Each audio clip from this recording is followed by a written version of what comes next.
The gunshot that ended Lydia Oakes' respectability echoed through Redding, California on a scorching July morning in 1878, though it was not fired from any weapon but from the mouth of Mrs.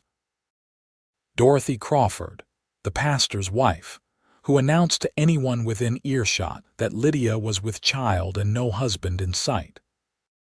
Lydia stood frozen in the general store, her basket of fabric falling from trembling hands as every eye turned toward her, some filled with pity, but most hardened with judgment.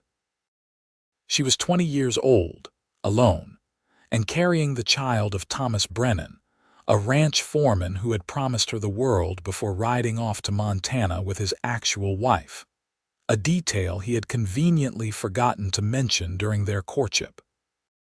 The shame burned hotter than the California sun beating down on the wooden boardwalks of Redding's Main Street. Lydia gathered what remained of her dignity and walked out of that store with her head high, though inside she felt herself crumbling like the dried earth beneath her feet. The following weeks transformed Lydia's life into something resembling a prison sentence. The schoolhouse dismissed her from her teaching position, citing moral turpitude. The boarding house where she rented a room gave her notice to vacate. Even the church, where she had sung in the choir since arriving in Redding 2 years prior, made it clear she was no longer welcome. Women crossed the street rather than walk past her. Men leered or looked away in disgust. Children were pulled close to their mothers' skirts, as if unwed pregnancy might be contagious. Lydia found refuge in a small, dilapidated cabin at the edge of town that had once belonged to a prospector who died without heirs. The roof leaked, the floorboards creaked ominously, and the stove barely worked, but it was shelter. She took in mending and laundry, work that good Christian women were willing to give her as long as they did not have to interact with her directly. Payment came in coins left on her doorstep, sometimes with notes that held more judgment than kindness. Her savings dwindled rapidly. Morning sickness made work difficult, and the physical toll of pregnancy combined with inadequate nutrition left her weak and dizzy. Still, Lydia persevered because she had no other choice. She would bring this child into the world and love it fiercely, regardless of what the town thought. On a particularly brutal September afternoon, when the heat made the air shimmer and dance above the ground, Lydia walked to the mercantile to purchase thread and a small amount of salted meat. She had been saving for weeks to afford even these modest supplies. The store was blessedly empty except for Mr. Garrison, the owner, who took her money without meeting her eyes and counted her change twice as if she might cheat him. She was leaving the store, packages clutched to her chest, when she stumbled on the warped boards of the walkway. Her ankle twisted, and she felt herself falling forward, hands instinctively moving to protect her swollen belly. Before she hit the ground, strong arms caught her, steadying her with a gentleness that contrasted with their obvious strength. "Easy there, madam. Are you hurt?" Lydia looked up into the face of a man she had never seen before in Redding. He was tall and lean, with sun-bronzed skin and dark hair that curled slightly at the ends where it brushed his collar. His eyes were a startling shade of blue-green, like the Sacramento River on a clear day, and they held genuine concern. He wore the dusty clothes of a working cowboy, chaps stained with travel, boots worn but well-maintained, and a hat that had seen considerable weather. "I'm fine," Lydia managed, though her ankle throbbed. "Thank you." The cowboy did not release her immediately, making sure she was steady on her feet. His gaze flickered to her rounded stomach and then back to her face without any change in expression, no judgment or disgust darkening his features. This small mercy made Lydia's throat tighten with unexpected emotion. "You don't look fine. You're pale as milk and you're favoring that ankle." His voice held a slight drawl that suggested he was not originally from California, Texas, perhaps, or Oklahoma Territory. Let me help you home. Those packages look heavy. That's not necessary. I can manage. Lydia tried to step away, but her ankle nearly gave out again. The cowboy caught her elbow. I can see that, he said with a gentle humor that held no mockery. But I was raised to help ladies in distress, and my mama would tan my hide even now if she knew I let someone struggle when I could assist. Where are you headed? The cabin at the edge of town, near the old mill road. Lydia hesitated, then added, People here don't take kindly to folks who help me. The cowboy's expression did not change. Well, it's a good thing I don't much care what people think. Name's Jackson Kane, though most folks call me Jack. And you are Lydia Oakes. Miss Oakes, it's a pleasure. Now, let me take those packages, and you can lean on me if that ankle's troubling you. Before Lydia could protest further, Jack had taken her packages and positioned himself so she could use his arm for support without making it obvious she was limping.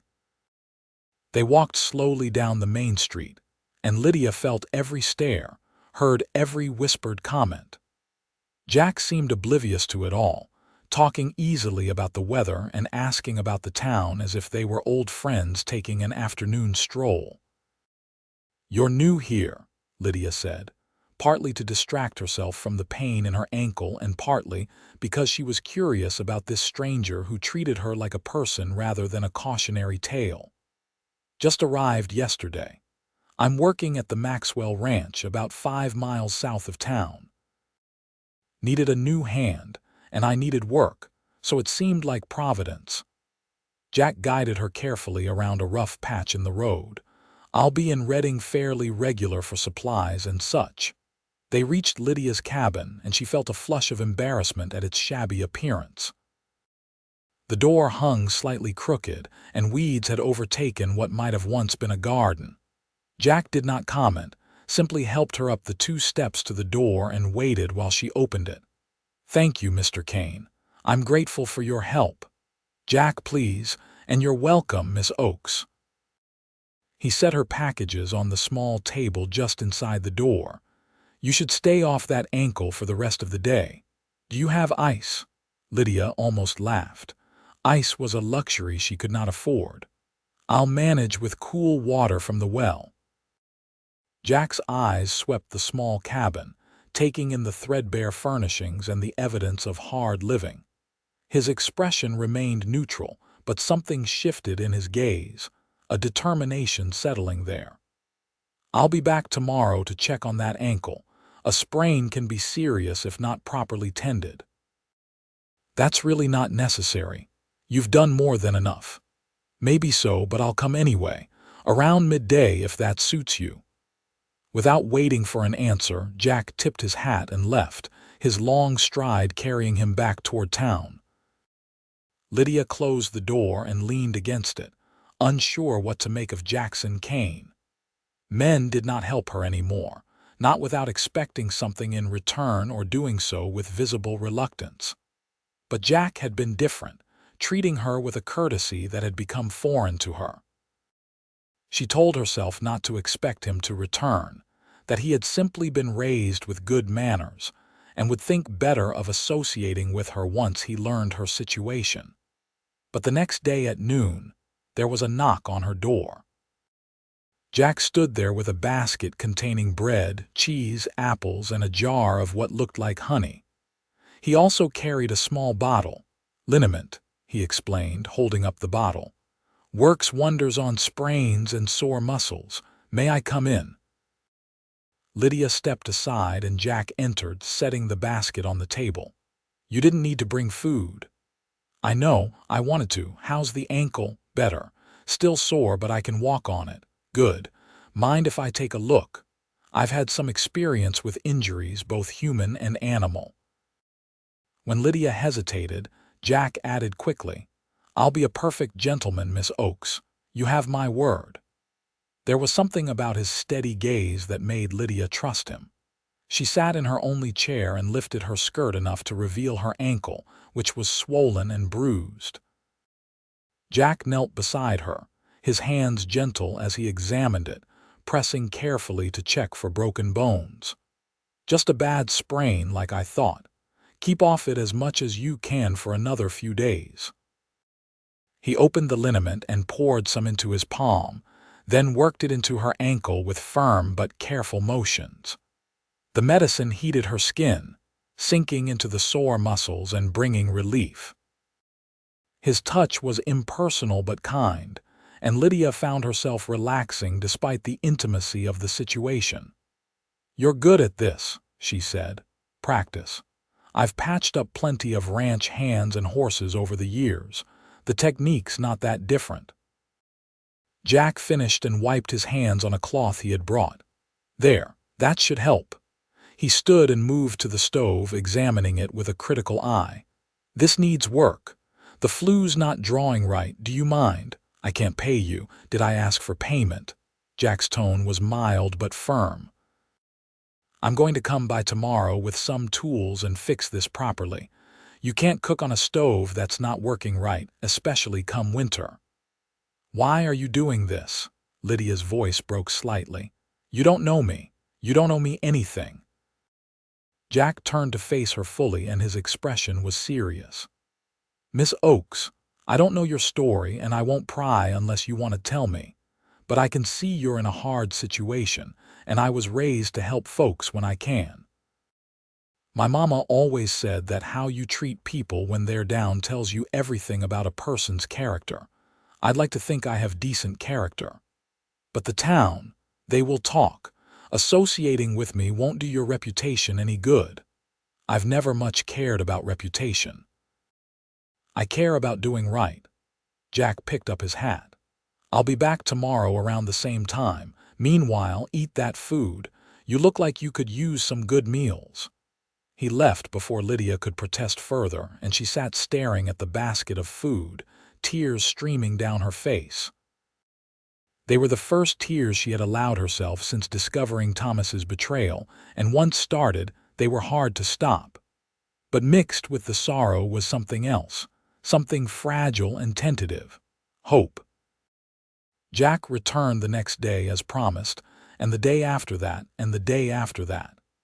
He fixed her stove, repaired her roof, and reinforced the sagging porch steps.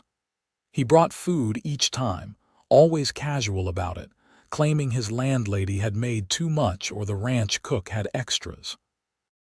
Lydia knew he was spending his own wages on her, but arguing proved useless. Jack Kane was a man who had made up his mind, and nothing would sway him. As the days turned into weeks, they fell into a comfortable routine. Jack would arrive around midday, spend several hours working on various repairs around the cabin, and then sit with Lydia while they shared a simple meal. They talked about everything and nothing.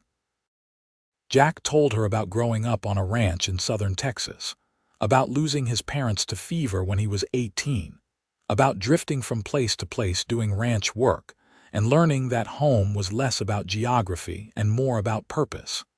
Lydia, hesitant at first, eventually shared her own story. She told him about growing up in Sacramento, about losing her parents in a fire and coming to Redding to teach school, about Thomas and his lies and her own foolishness in believing him. "It wasn't foolishness," Jack said firmly when she called herself stupid. "It was trust, which is different. He took advantage of that trust, which makes him the villain, not you. The town doesn't see it that way. The town's wrong." Jack's voice held an edge of anger. "They should be helping you, not shunning you. What kind of Christians treat a woman in need like something to be thrown away?" His indignation on her behalf warmed Lydia in ways she had not expected. No one had defended her since the scandal broke, and having Jack so firmly in her corner made her feel less alone than she had in months. October arrived with cooler weather and shorter days. Lydia's pregnancy progressed, her belly growing round and heavy. Moving became more difficult, and the baby kicked with increasing vigor, a constant reminder of the new life she would soon welcome. She continued taking and mending when she could, but work was scarce, and her financial situation grew increasingly desperate. Jack noticed, of course. He noticed everything. One afternoon, he arrived with a proposal. "I've been thinking," he said, settling into the chair across from where Lydia sat darning socks. "Winter's coming, and this cabin's not going to be comfortable once the cold sets in, even with the repairs I've made. The Maxwell Ranch has a small house they're not using, meant for a married hand. It's got a good stove, solid walls, and it's close to the main ranch where Mrs. Maxwell and the other women are. You'd be safer there, and the baby would too. Jack, I can't impose like that. Besides, the Maxwells won't want someone like me on their property. I already talked to them. Mrs. Maxwell's a practical woman, and she said she'd be glad of another woman nearby, especially one who can help with sewing and such. The ranch is isolated enough that town gossip doesn't much matter." Lydia set down her mending. "What did you tell them about me? The truth. That you're a good woman who got dealt a bad hand and deserves help. Mr. Maxwell said anyone willing to work is welcome, and his wife said something about Christian charity actually meaning something beyond lip service on Sunday. They know I'm pregnant. They know everything. They don't care. Mrs. Maxwell lost a daughter to childbirth years ago, and she's got strong feelings about women being supported during that time." Jack leaned forward, his gaze intense. "Lydia, please, let me help you. Let the Maxwells help you. You don't have to do this alone." The use of her first name, which had become natural between them over the past weeks, made the offer feel more personal, more significant. Lydia wanted to say no, wanted to maintain her independence and prove she could survive without charity. But survival was not just about her anymore. She had a child to think about, a baby who deserved to be born into warmth and safety. "All right," she said quietly. "If they're truly willing, I'll accept." The relief on Jack's face was palpable. "Good. We'll move you out there this weekend. I'll borrow a wagon and get everything transported." True to his word, Jack arrived on Saturday morning with a wagon and 2 other ranch hands, young men named Billy and Sam who treated Lydia with the same easy courtesy Jack showed her. They loaded her meager possessions quickly and efficiently, and within hours, Lydia was saying goodbye to the cabin that had been both prison and sanctuary. The Maxwell Ranch sprawled across several thousand acres of California grassland, with the main house, bunkhouse, barn, and several outbuildings forming a small community. The house Jack led her to was modest but solid, with 2 rooms, a working fireplace, and windows that actually shut properly. Compared to the cabin, it was palatial. Mrs. Maxwell came to introduce herself that evening, a sturdy woman in her 50s with kind eyes and capable hands. "Miss Oakes, I'm pleased you've agreed to stay. This house has sat empty too long, and I meant what I told Jack about being glad of another woman nearby. Ranch life can be lonely. I'm grateful for your generosity, Mrs. Maxwell. I'll work hard to earn my keep. I'm sure you will, but for now, you need to rest and eat well. That baby needs a strong mother."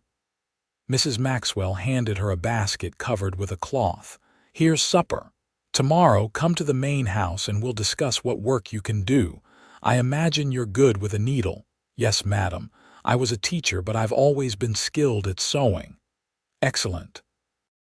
I have 3 ranch hands who need new shirts, and I've been putting it off for weeks. Your timing is perfect." Mrs. Maxwell smiled warmly. "Welcome to the Maxwell Ranch, Miss Oakes. I think you'll be happy here." After she left, Lydia uncovered the basket to find fried chicken, biscuits, green beans, and a slice of apple pie. She ate until she was full for the first time in weeks, then lay down on the bed, which had a real mattress and clean quilts. Through the window, she could see the last light fading from the sky and hear the distant sounds of cattle lowing and men calling to each other. It felt safe. It felt like a new beginning. Jack came by the next morning to check on her, ostensibly to make sure she had settled in properly, but Lydia suspected he simply wanted to see her. His visits had become the highlight of her days, something she looked forward to with an eagerness that both thrilled and frightened her.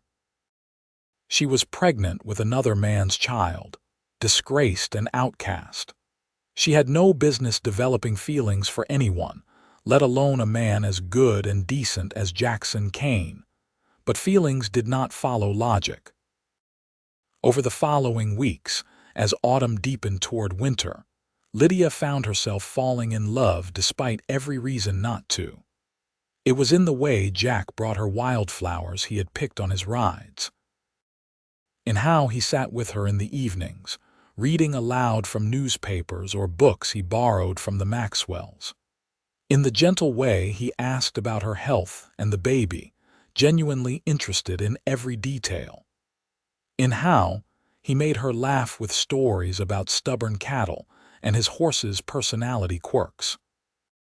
She tried to guard her heart, reminding herself that Jack was simply kind, that he would help any woman in distress, that his attention meant nothing beyond Christian charity.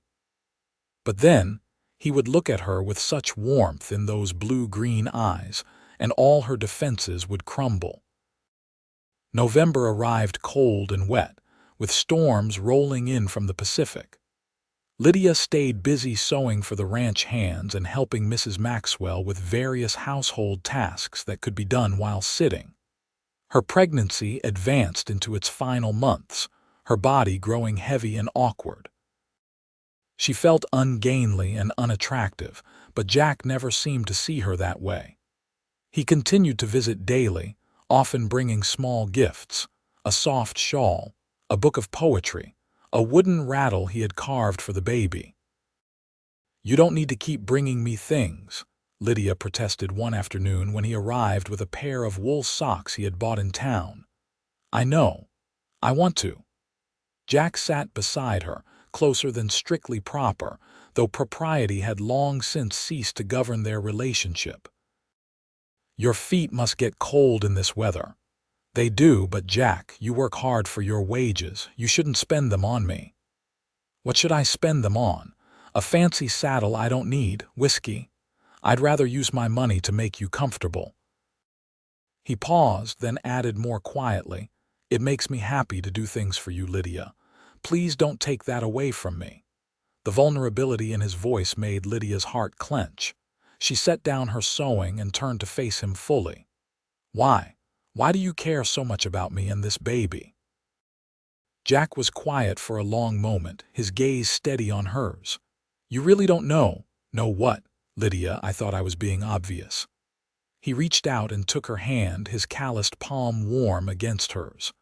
"I'm falling in love with you." "No, that's not quite right. I've already fallen. I love you, and I love that baby you're carrying, and I want to be part of your life if you'll have me." Lydia's breath caught. "Jack, I'm pregnant with another man's child. I'm a scandal. Being with me would ruin any chance you have at a respectable life." "I don't want a respectable life. I want a life with you." Jack squeezed her hand gently. "I know you've been hurt, and I know trusting another man isn't easy. I'm not asking for an answer right now. I'm just telling you how I feel so there's no confusion between us. I love you, Lydia Oakes, and I'm not going anywhere." Tears spilled down Lydia's cheeks, but they were not tears of sorrow. "I love you too. I've tried not to, but I can't help it. You're the best man I've ever known." Jack reached up and wiped her tears with his thumb, his touch achingly gentle. "Then we'll figure this out together. We'll face whatever comes together. You're not alone anymore, Lydia. Not anymore." The promise in those words wrapped around Lydia like a warm blanket. She leaned into Jack's embrace, feeling his arms come around her carefully, mindful of her pregnant belly.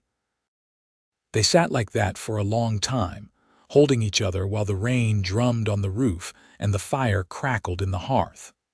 For the first time since her world had fallen apart, Lydia felt truly safe. 2 weeks later, on a Sunday afternoon when most folks were at church, Jack drove Lydia into Reading. She was confused about the destination until he stopped in front of the small office where Justice of the Peace Michael Hensley conducted business. "Jack, what are we doing here?" "I'm going to marry you if you'll have me." Jack turned to face her, his expression serious and determined. "I know it's fast, and I know some might say we should wait until after the baby's born, but I don't want to wait. I want that child to have my name. I want you to have my name. I want the whole world to know you're mine and I'm yours." "Jack, are you sure? This is a big decision." "I've never been more sure of anything in my life." He took both her hands in his. "Lydia, will you marry me?" She should have thought about it longer, should have considered all the implications, but her heart answered before her head could raise objections. "Yes, yes, I'll marry you." Jack's face broke into a grin that transformed his usually serious features. He helped her down from the wagon and into the office, where Justice Hensley greeted them with professional courtesy. If he recognized Lydia or had heard the gossip about her, he gave no indication. Within 30 minutes, they had completed the necessary paperwork and spoken their vows, with Hensley's clerk and his wife serving as witnesses. When Hensley pronounced them husband and wife, Jack kissed Lydia with a tenderness that made her heart soar. She was married. Her child would have a father. She was Mrs. Jackson Kane, and the relief and joy of that reality overwhelmed her. They drove back to the ranch in the gathering dusk, and Lydia noticed Jack was heading not toward her house but toward the bunkhouse. "Where are we going?" "I've already moved my things into the house. I talked to Mr. Maxwell yesterday, and he agreed to hire me on as a married hand permanently. That house is ours now, for as long as we want it." Lydia had not thought it was possible to love him more, but somehow she did. Jack had planned everything, making sure she would be secure and protected. When they reached the house, he carried her over the threshold despite her laughing protests about her weight, then set her down gently in the main room. Someone had been there while they were gone. Candles burned on the table, and a dinner of roasted chicken, vegetables, and fresh bread waited under covered dishes. A small bouquet of late-season flowers sat in a jar, and the fire burned cheerfully in the hearth. "Mrs. Maxwell," Jack explained. "She was very happy when I told her my plans. Half the ranch helped set this up." They ate dinner by candlelight, talking and laughing like they had been married for years rather than hours. Afterward, Jack banked the fire and led Lydia to the bedroom, where he helped her undress with hands that shook slightly despite his outward calm. "I'm nervous," he admitted. "I want to do right by you, but I'm worried about the baby." "We'll be careful," Lydia said, touched by his concern. "The baby's fine, I'm fine, I want this, I want you." Their wedding night was tender and sweet, marked by gentleness and care. Jack treated her like something precious, moving slowly and watching her reactions, making sure she was comfortable. When they finally came together, it was with a rightness that brought tears to Lydia's eyes. This was what it was supposed to be like, this connection with someone who truly loved her. Afterward, they lay in the darkness, Jack's hand resting on her belly as the baby kicked and rolled. "Hello in there," he murmured. "I'm going to be your papa. I promise I'll take good care of you and your mama." The baby kicked again, as if in response, and they both laughed. Lydia snuggled closer to Jack, breathing in the scent of him, feeling his warmth all along her side. She was married to a good man who loved her. Her child would have a father. Everything had changed in the span of a few hours. "Thank you," she whispered, "for choosing us." Jack kissed her forehead. "Thank you for letting me. I'm the lucky one, Lydia. I promise to spend every day proving that to you." Winter settled over the Sacramento Valley with cold nights and occasional frost. Lydia's pregnancy reached its final weeks, her belly enormous and the baby's movements sometimes visible from the outside.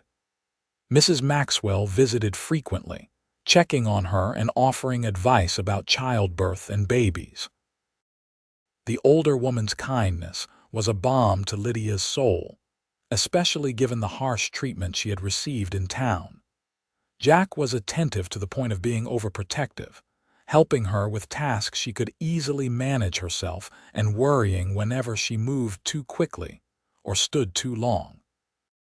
His concern was endearing, though Lydia had to occasionally remind him that pregnant women had been working and managing for thousands of years before men decided they were fragile. "I know, but you're my wife and that's my baby, so I get to worry," Jack would respond, and Lydia would kiss him and let him fuss because it came from love. On a frigid December morning, 3 weeks before Christmas, Lydia woke to cramping pain low in her abdomen. She lay still for several minutes, timing the contractions and trying to determine if this was the beginning of labor or more of the false pains she had experienced over the past week. When the cramps grew stronger and more regular, she knew this was real. "Jack," she said, shaking her husband awake, "it's time."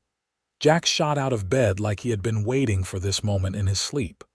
"I'll get Mrs. Maxwell. Don't move. Just breathe. I'll be right back."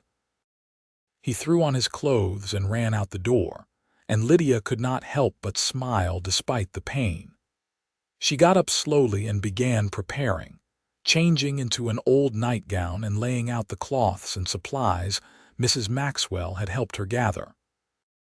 The contractions were still far apart, giving her time between each wave of pain. Mrs. Maxwell arrived within 20 minutes, calm and efficient. She examined Lydia and declared that the baby would not arrive for several hours yet, first babies taking their time. She sent Jack to heat water and then shoot him out of the house entirely. "This is women's work," she told him firmly. "You go find something to do and come back this evening. I'll send someone if anything changes." Jack looked torn between obeying and refusing to leave his wife.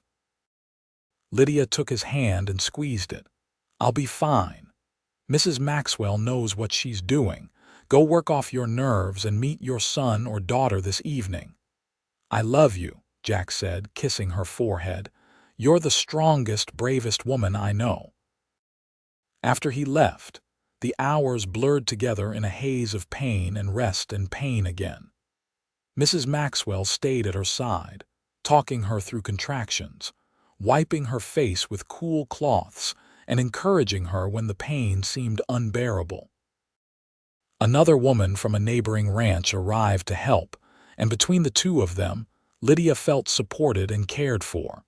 As afternoon faded toward evening, the contractions intensified, coming hard and fast. Lydia gripped Mrs. Maxwell's hand and pushed when instructed, her body taking over with an instinct as old as humanity itself.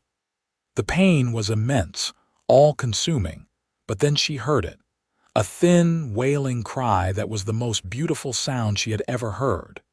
"It's a boy, Mrs. Maxwell announced, tears streaming down her weathered face. "A healthy baby boy." She placed the squalling infant on Lydia's chest, and Lydia looked down at her son with overwhelming love. He was red-faced and furious at being thrust into the cold world, his tiny fists waving, dark hair plastered to his head. He was perfect. "Hello, little one," Lydia whispered, tears falling onto the baby's wrinkled skin. "Welcome to the world, Mrs. Maxwell cleaned up mother and baby, getting them both settled before allowing Jack back into the house. He entered tentatively, his eyes going immediately to Lydia and the bundle in her arms. "Come meet your son," Lydia said, her voice tired but happy. Jack approached slowly, almost reverently. When he looked down at the baby's face, his expression transformed into something Lydia had never seen before, pure, unfiltered joy mixed with awe. "He's so small," Jack breathed, "and perfect. Can I hold him?" Lydia transferred the baby carefully to Jack's arms, and her husband cradled his new son like he was made of glass. The baby stopped fussing, seeming to sense the strong, safe presence holding him. Jack stared down at the tiny face, and when he looked up at Lydia, his eyes were wet with tears. "Thank you," he said hoarsely. "Thank you for this gift, for trusting me with him, with you. I love you both so much." "What should we name him?" Lydia asked. They had discussed names over the past weeks but had not settled on one. Jack looked thoughtful, studying the baby's face. "What about Daniel? It means God is my judge, which seems fitting given how quick people are to judge without having any right to. But God judged us worthy of this blessing despite what anyone else thinks." "Daniel Kane," Lydia said, testing the name. "I love it. Daniel Jackson Kane." Jack smiled. After his papa, who's the best man I know." Mrs. Maxwell left them alone once she was satisfied both mother and baby were healthy, extracting a promise from Jack that he would come get her if anything seemed wrong during the night. After she departed, Jack helped Lydia into a clean nightgown and settled her in bed with pillows propped behind her. Daniel had fallen asleep at her breast, making small snuffling sounds. Jack lay beside them carefully, one arm around Lydia and one finger held in Daniel's impossibly tiny fist. "I never thought I'd have this," he said quietly. "A wife, a family. I'd made peace with being alone. Then I met you and everything changed." "You saved me," Lydia said. "When the whole town had written me off as worthless, you saw me as someone worth helping, worth loving. You gave me back my life. No, you saved yourself. You were surviving long before I came along. I just gave you a hand up." Jack kissed her temple. "But I'm glad I was there. I'm glad I caught you that day outside the mercantile. I'm glad for all of it because it led us here." They lay together in the peaceful darkness, listening to Daniel's soft breathing and the crackle of the fire. Outside, wind howled around the eaves, and somewhere in the distance, a coyote called. But inside, all was warm and safe and filled with love. Christmas came, and the Maxwells invited Jack, Lydia, and Daniel to celebrate with them in the main house. It was a quiet affair, just the Maxwell family and the ranch hands who had nowhere else to go. Mrs. Maxwell made a feast, and there were small gifts exchanged, nothing fancy but given with genuine affection. Jack had carved a cradle for Daniel, working on it secretly in the barn for weeks. When Lydia saw it, beautiful and sturdy with careful attention to every detail, she wept. "It's perfect," she said, running her hands over the smooth wood. "Our son is so lucky to have you as his father." "I'm the lucky one," Jack insisted, as he always did when she thanked him. The new year of 1879 arrived cold and clear. Daniel grew rapidly, his face filling out and his eyes beginning to focus on the world around him. Jack was besotted with his son, spending every free moment holding him, talking to him, showing him the horses and cattle as if the infant could understand. "He needs to learn about ranch life early," Jack explained when Lydia teased him about conducting serious conversations with a baby who could not yet hold up his own head. "He's 3 weeks old. Never too early to start his education." Watching Jack with Daniel healed something in Lydia that she had not realized was broken. Thomas had made her feel foolish and used, but Jack made her feel cherished. He loved her child as his own, never making any distinction between biological fatherhood and the fatherhood he had chosen. In every way that mattered, Jack was Daniel's papa. January brought news from town that filtered out to the ranch through various channels. Apparently, word had spread that Lydia Oakes had married and had a healthy baby. The town was buzzing with speculation and gossip, some of it venomous. Mrs. Crawford, the pastor's wife who had first announced Lydia's scandal, was reportedly telling everyone who would listen that Lydia had trapped some poor cowboy into marriage through deception. "Let them talk," Jack said dismissively when Lydia fretted about the gossip. "We know the truth."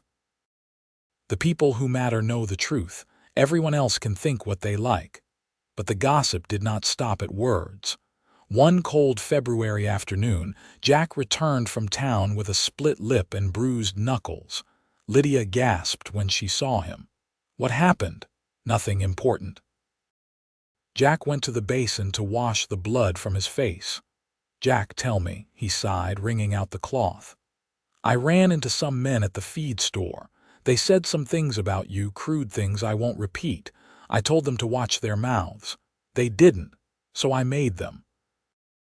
You got into a fight over me. I defended my wife's honor. That's not quite the same as getting into a fight. Jack turned to face her, his expression fierce. I won't let anyone speak badly of you, Lydia. Not now, not ever. If that means bloodying a few noses, so be it. Lydia should have been upset, should have scolded him for resorting to violence. Instead, she felt a surge of love so powerful it nearly knocked her over. Jack had fought for her, literally, defending her when she could not defend herself. Who were they? Nobody worth worrying about. But I made it clear that talk about you wouldn't be tolerated. I think they got the message. Word of the fight spread, of course. In a small town like Reading, everything spread. But to Lydia's surprise, the gossip shifted slightly. Some people began saying that maybe they had been too harsh, that Lydia had clearly found a decent man who loved her. Others doubled down on their judgment, saying Jack was a fool for tying himself to damaged goods. I don't understand people, Lydia said one evening while nursing Daniel. Why does my life matter so much to them? Why can't they just let me be? Because judging others makes them feel better about their own failings, Jack replied from where he was mending a saddle. It's easier to look down on someone else than to examine your own shortcomings. But it says more about them than it does about you. Will Daniel face this too? Will he grow up hearing terrible things about his mother? Jack set down his work and came to sit beside her. Daniel will grow up knowing his mother is strong and brave and loving. He'll know she survived something that would have broken lesser people. And if anyone tries to make him feel ashamed, he'll have a father who will teach him to stand proud and defend what's right. The certainty in Jack's voice soothed Lydia's fears. Their son would be raised with love and confidence, armored against the cruelty of small minds. Spring arrived with wildflowers carpeting the hills and new calves wobbling on stick-thin legs. Daniel was nearly 4 months old, growing chubby and happy, laughing at everything Jack did. The bond between father and son was beautiful to witness, and Lydia found herself imagining more children, siblings for Daniel, a house full of noise and love. One warm April afternoon, the Maxwells invited them for Sunday dinner. It had become a regular occurrence, a weekly gathering that Lydia looked forward to. Mrs. Maxwell had become like a mother to her, offering guidance and friendship without judgment. Mr. Maxwell was a quiet man but kind, treating Jack like a valued colleague rather than just a hired hand. During dinner, Mr. Maxwell cleared his throat. Jack, I've been thinking. You've been with us nearly a year now, and you're the best hand I've had in a decade. You're good with cattle, horses, and managing the other men. I'd like to promote you to foreman with a raise in pay. Jack looked stunned. Mr. Maxwell, I don't know what to say, thank you. Don't thank me. You earned it. The job comes with that house you're already living in, so consider it yours permanently. We'll draw up papers making it official. Mr. Maxwell smiled. You've got a family to support. You should be compensated fairly. That night, after they had put Daniel to bed, Jack pulled Lydia into his arms. This is really happening. We have a home, a future. I can provide for you and Daniel properly. You've always provided for us. Lydia kissed him softly, but I'm happy for you. You deserve this promotion. You work harder than anyone. I work hard because I have something worth working for. You and Daniel, this life we're building, it's everything to me.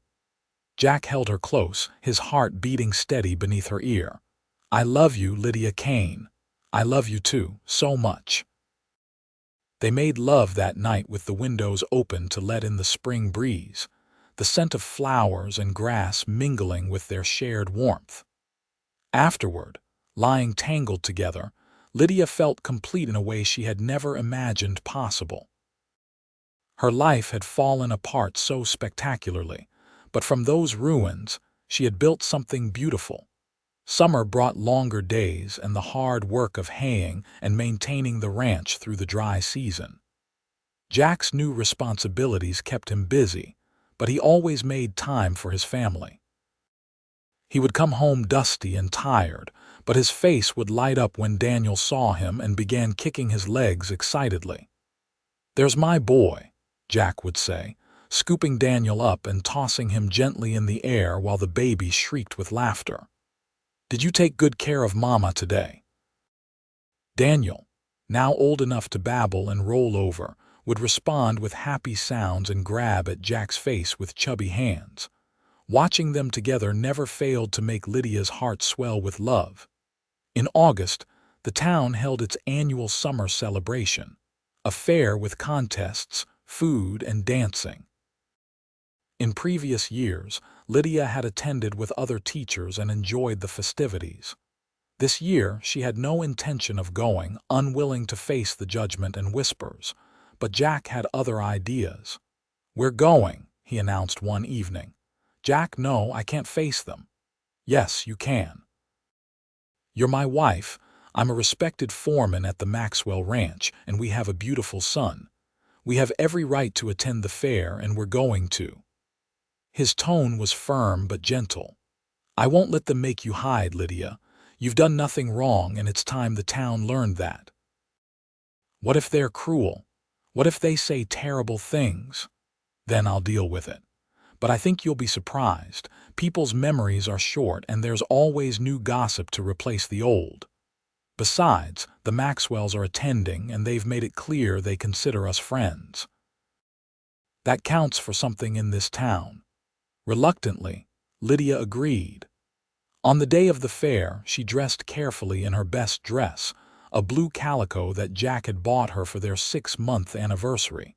She fixed her hair and pinned on a simple brooch that had been her mother's. Jack wore clean trousers and a pressed shirt, looking handsome enough to make her heart race.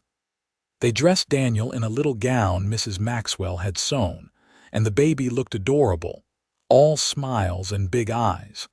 The fairground was crowded with people from Redding and the surrounding ranches. As they walked through the entrance, Lydia felt every eye turn toward them. Her stomach clenched with anxiety, but Jack took her hand and squeezed it reassuringly. They walked with their heads high, Daniel cradled in Lydia's arms. Some people did stare. Some turned away or whispered behind their hands. But others, to Lydia's surprise, nodded politely or even smiled. Mrs. Henderson, who owned the bakery, came up to them and cooed over Daniel, saying he was a beautiful baby. Mr. Garrison from the Mercantile greeted Jack respectfully and asked about ranch business.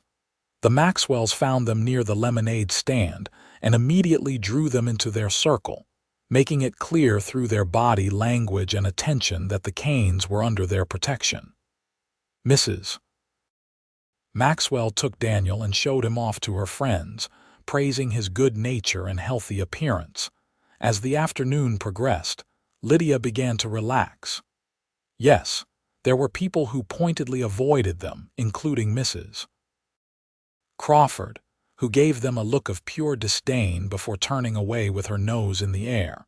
But there were also people who treated them normally, who seemed to have moved past the scandal or never cared much about it to begin with. "See," Jack murmured in her ear as they watched a pie-eating contest. "Not so bad. You were right. I should have trusted you. You trusted yourself, which is more important. You decided to face them despite your fears. That's courage, Lydia."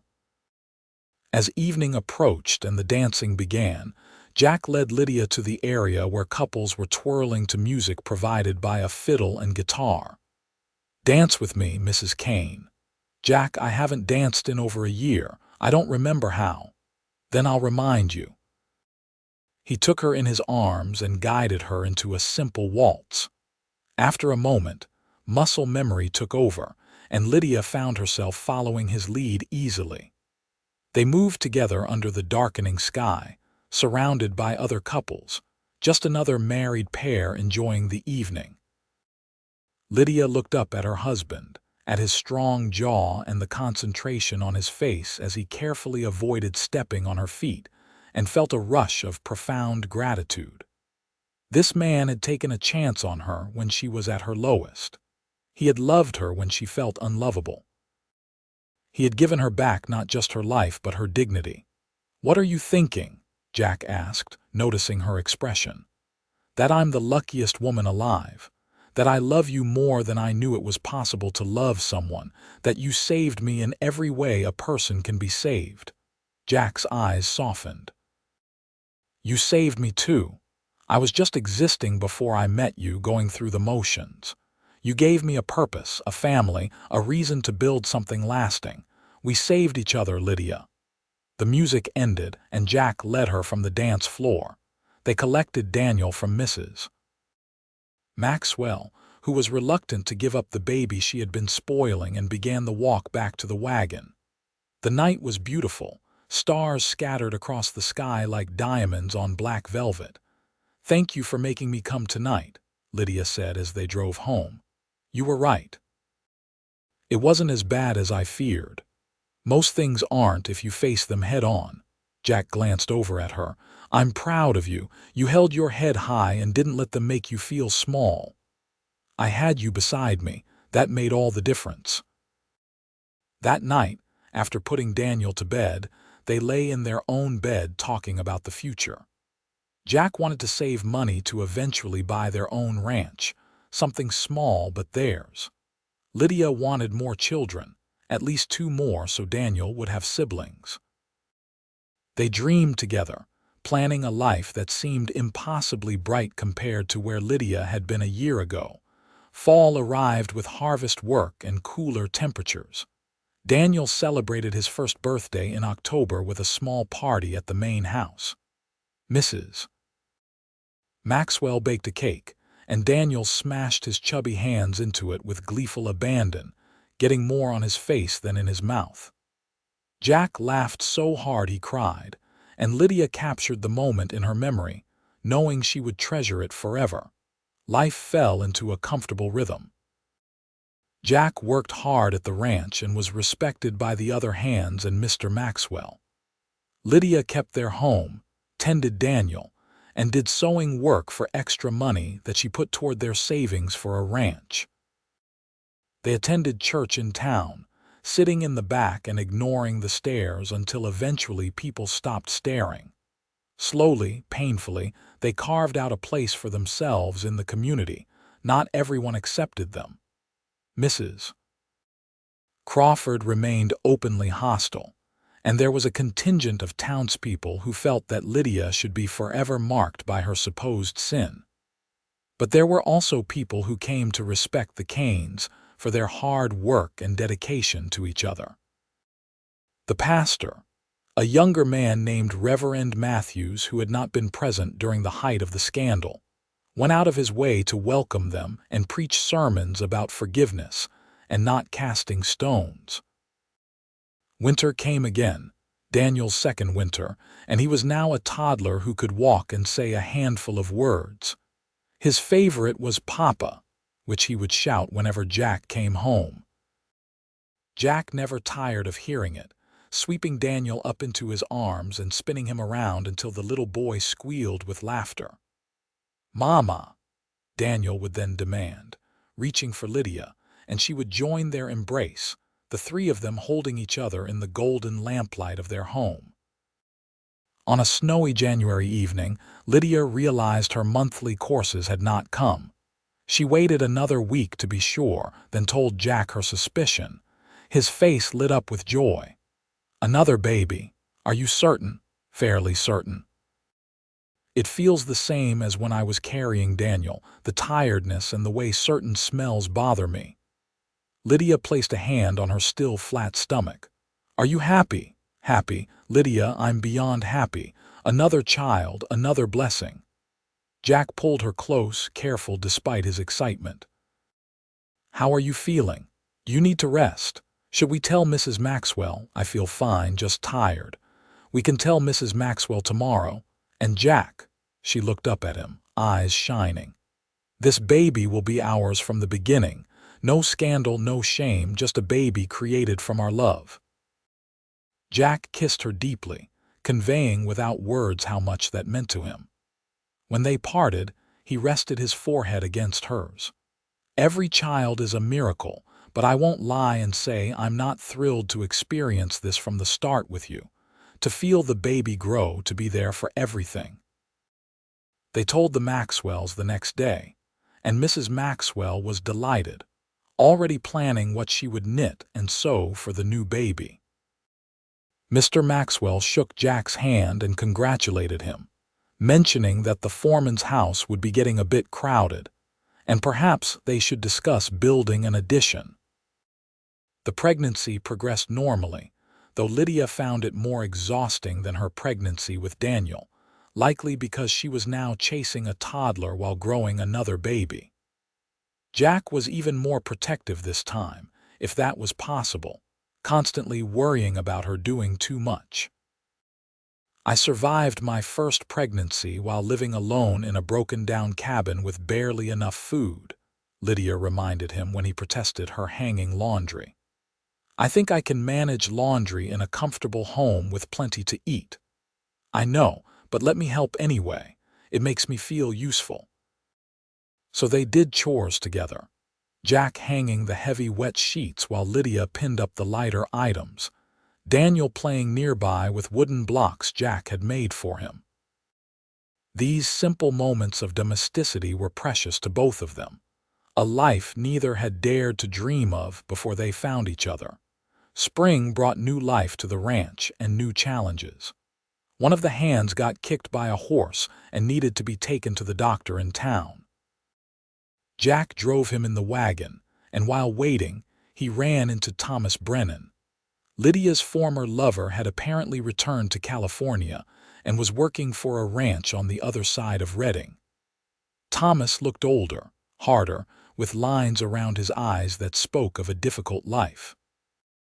He recognized Jack, though they had never formally met, perhaps through gossip or seeing them around town.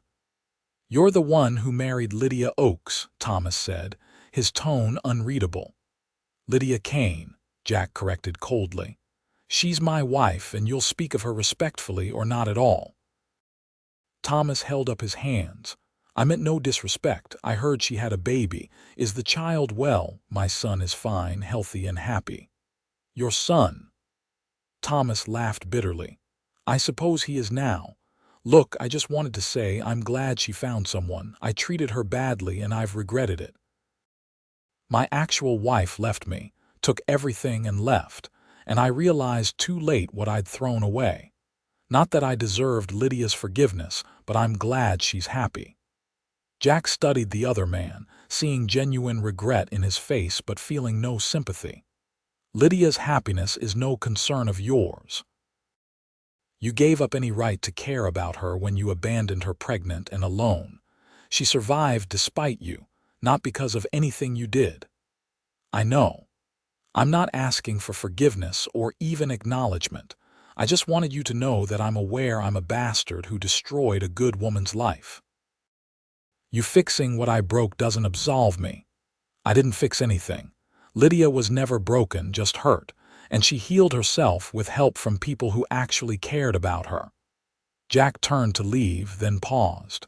"Stay away from my family, Brennan. You had your chance and you made your choice. Live with it somewhere far from us." Jack told Lydia about the encounter that evening, wanting to be honest with her. She listened quietly, one hand resting on her swollen belly. "How do you feel about seeing him?" Lydia asked. "Angry, mostly. That he had you and threw you away like you meant nothing. but also grateful because his stupidity led you to me. Jack sat beside her and took her free hand. Do you still have feelings for him? No, none at all. He's a stranger to me now, someone from a past life that barely seems real. Lydia squeezed his hand. You're my present and my future, Jack. You and Daniel and this baby. Thomas is nothing but a cautionary tale about trusting the wrong person.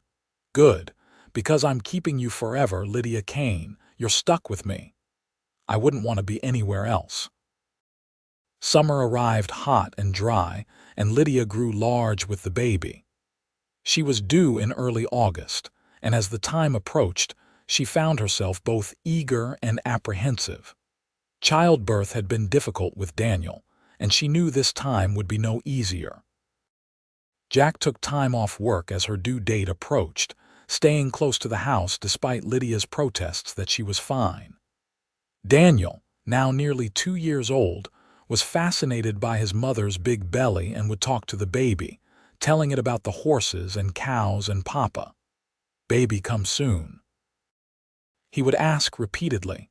Very soon, Lydia would assure him, and then you'll be a big brother. The baby arrived on a blazing hot afternoon in early August after a labor that was blessedly shorter than Daniel's. Mrs. Maxwell and a midwife from town attended, while Jack waited outside with Daniel, wearing a path in the grass with his nervous pacing. When the baby's cry pierced the air, Jack nearly collapsed with relief. The midwife emerged minutes later, smiling. You have a daughter, Mr. Kane. A beautiful, healthy little girl, and your wife did wonderfully. Jack rushed inside to find Lydia propped up in bed, looking exhausted but radiant, holding a tiny bundle wrapped in soft blankets. The baby had a shock of dark hair like her mother and was making small mewling sounds. A daughter, Jack breathed, approaching slowly as if afraid to disturb them. We have a daughter. We do. Would you like to hold her? Lydia carefully transferred the baby to Jack's arms, and he stared down at his daughter with complete adoration. She's perfect. You're perfect. You did so well, Lydia. Jack sat carefully on the edge of the bed, unable to take his eyes off the tiny face. What should we name her? They had discussed names but had not decided. Looking at their daughter, Lydia knew. Grace. For the grace God showed us in bringing us together and giving us this beautiful family. Grace Elizabeth Kane, Jack said, testing it. It's beautiful. She's beautiful. Daniel was brought in to meet his sister, and he stared at the tiny baby with wide eyes. Baby, he asked uncertainly. This is your sister, Grace, Lydia explained. You're a big brother now. Daniel tentatively reached out and touched Grace's small hand. The baby's fingers curled reflexively around his finger, and Daniel's face broke into a delighted smile. My baby, he declared possessively. They all laughed, and Mrs. Maxwell, watching from the doorway, wiped tears from her eyes. You have a beautiful family, Mr. and Mrs. Kane. I'm so happy for you both. After everyone had left and Grace was nursing contentedly, Jack sat on the bed beside his wife and son, his arm around Lydia while Daniel leaned against his mother's side, watching his new sister with fascination. 2 years ago, I was alone and disgraced, believing my life was over, Lydia said softly. Now look at us. A husband who loves me, 2 beautiful children, a home, a community that's learning to accept us. It seems impossible. Not impossible, just hard-won. We fought for this, Lydia. We didn't let the judgment and cruelty break us. Jack kissed her temple. And we'll keep fighting, building this life we want, raising our children to be strong and kind. I love you, Jackson Kane. Thank you for catching me when I was falling, for standing beside me when everyone else walked away, for giving me a family and a future. I love you too, and I'd do it all again in a heartbeat. You're the best thing that ever happened to me, Lydia. You and our children, you're everything. Grace finished nursing and fell asleep, her tiny face peaceful. Daniel was also drooping, the excitement of the day catching up with him. Jack carried his son to the small bed in the corner of the room where he slept until they could build the addition to give him his own room. Lydia settled Grace in the cradle Jack had made, the same one Daniel had used, and then allowed Jack to help her get comfortable. That night, with both children sleeping peacefully and lamplight casting soft shadows on the walls, Jack and Lydia lay together quietly, hands linked, hearts full. They had weathered storms that would have destroyed weaker people. They had faced judgment, overcome hardship, and built something beautiful from broken pieces. The years that followed were good ones. Jack saved diligently, and when Daniel was 4 and Grace was 2, they bought their own small ranch about 3 miles from the Maxwell place. It was only 200 acres with a modest house and barn, but it was theirs, paid for with honest work and careful planning. The move was bittersweet, leaving the Maxwells who had become like family, but the older couple understood and celebrated the Kane's success. They remained close, visiting frequently and maintaining the bonds that had been forged during difficult times. The Kane ranch prospered through hard work and Jack's expertise. They ran cattle and horses, and Lydia kept a large garden and chickens. The children grew strong and healthy, Daniel becoming a serious little boy who followed his father everywhere, and Grace developing into a sweet but determined toddler who kept everyone on their toes. 2 years after moving to their own ranch, Lydia gave birth to another son, whom they named Samuel. And 3 years after that, another daughter arrived, Emily. The house was full of noise and laughter, the chaos of children playing and learning and growing. Jack expanded the house as the family grew, adding rooms and a larger kitchen. Lydia taught the children their letters and numbers, preparing them for the schoolhouse they would eventually attend. In the evenings, after the children were in bed, Jack and Lydia would sit on the porch they had built, watching the sun set over their land, still amazed at how far they had come. Redding gradually forgot the scandal that had once consumed its gossip. The Kanes were simply another ranch family, respected for their hard work and devotion to each other. Their children played with other children in town. They attended church and community events without incident. Mrs. Crawford eventually moved away, following her husband to a new congregation in Oregon, and without her voice constantly stirring up judgment, the last vestiges of hostility faded. Daniel grew into a fine young man, tall and strong like his father, with a gift for handling horses. On his 16th birthday, Jack took him aside for a serious conversation. "Son, there's something you need to know about your birth." Jack had been dreading this conversation for years, but he and Lydia had agreed that Daniel deserved the truth. They told him everything, about Thomas Brennan, about the scandal, about how Jack had married Lydia and claimed Daniel as his own. Daniel listened quietly, his expression unreadable. When they finished, he was silent for a long moment. Then he looked at Jack, his eyes steady and clear. "So you chose to be my father. You didn't have to, but you did anyway." "Yes, I loved your mother and I loved you from the moment I knew about you. You're my son in every way that matters, Daniel. Then that man, Thomas, he's nothing to me. He's just someone who provided half my blood, but you're my papa. You raised me, taught me, loved me. That makes you my real father." Daniel reached out and hugged Jack fiercely. "Thank you for choosing us. Thank you for being my father." Jack held his son, his heart overflowing with love and pride. "Thank you for being my son. I couldn't be prouder of the man you're becoming." They told the other children when they were old enough to understand, framing it as a story of how love could create family in unexpected ways. All of them came to understand that their family was built on choice and commitment rather than just biology, and that made it stronger, not weaker. As the children grew and eventually left home to start their own lives, Jack and Lydia found themselves alone again, their house quiet after years of chaos. Daniel married a sweet young woman from a neighboring ranch and started his own spread. Grace became a teacher, following in her mother's early footsteps. Samuel partnered with Daniel on the ranch. Emily, the youngest, married a merchant in Redding and gave Jack and Lydia their first grandchildren. Jack's hair turned gray, and Lydia developed laugh lines around her eyes and mouth, evidence of years spent smiling. They worked their ranch with the help of hired hands, the physical labor becoming harder as they aged, but the satisfaction of the work never diminishing. On their 20th wedding anniversary, Jack took Lydia back to Redding, to the spot outside the mercantile where he had first caught her as she stumbled. They stood there together, older and weathered by time but still deeply in love. "You remember this place?" Jack asked. "Of course.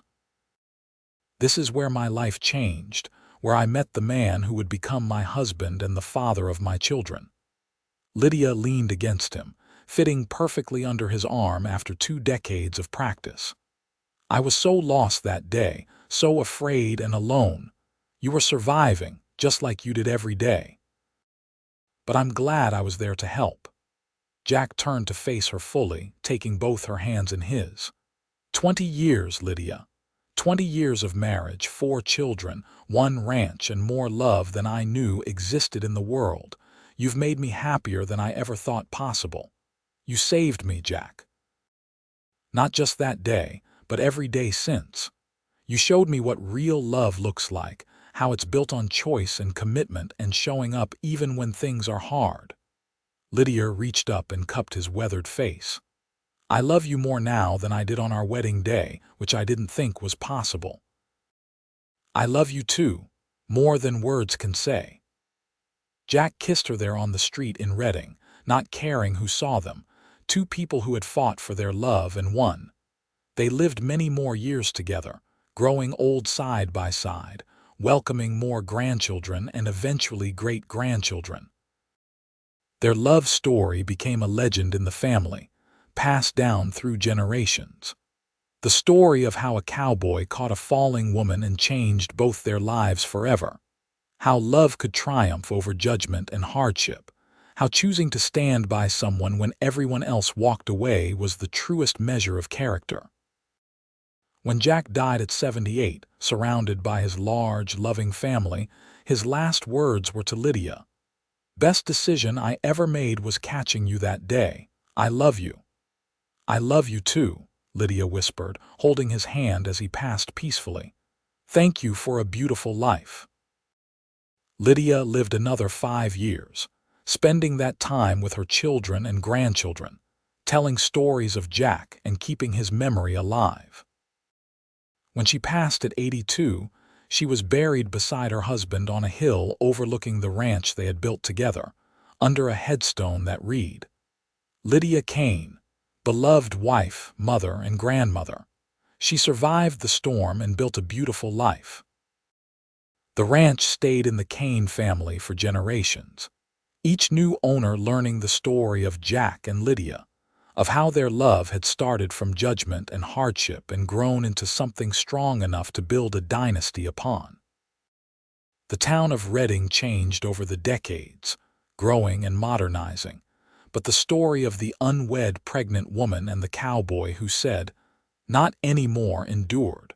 A reminder that love and compassion could overcome even the harshest judgment. In the end, Jack and Lydia's legacy was not just the land they had acquired or the children they had raised, though both were significant. Their true legacy was the proof that people could be more than their worst moments, that families could be built on choice rather than just blood, and that standing up for what was right, even when everyone else was sitting down, was always worth it.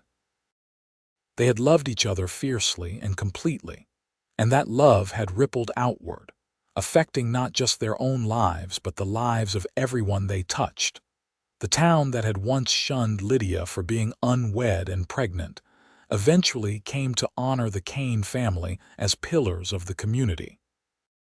The scandal that seemed so important in 1878 faded into insignificance compared to the decades of hard work, honesty, and devotion the Kanes showed.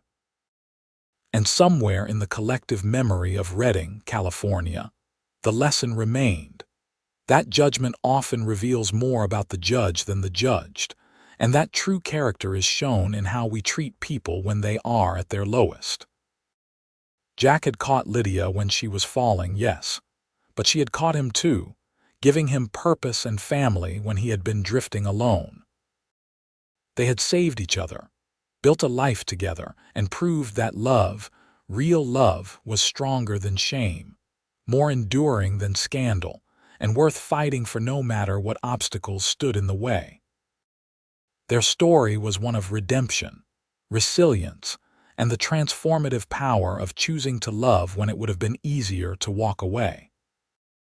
And it was a story that lived on long after they were gone, inspiring generations of Kanes to choose love, to stand up for what was right, and to never judge someone's worth by their circumstances, but rather by the content of their character and the strength of their heart.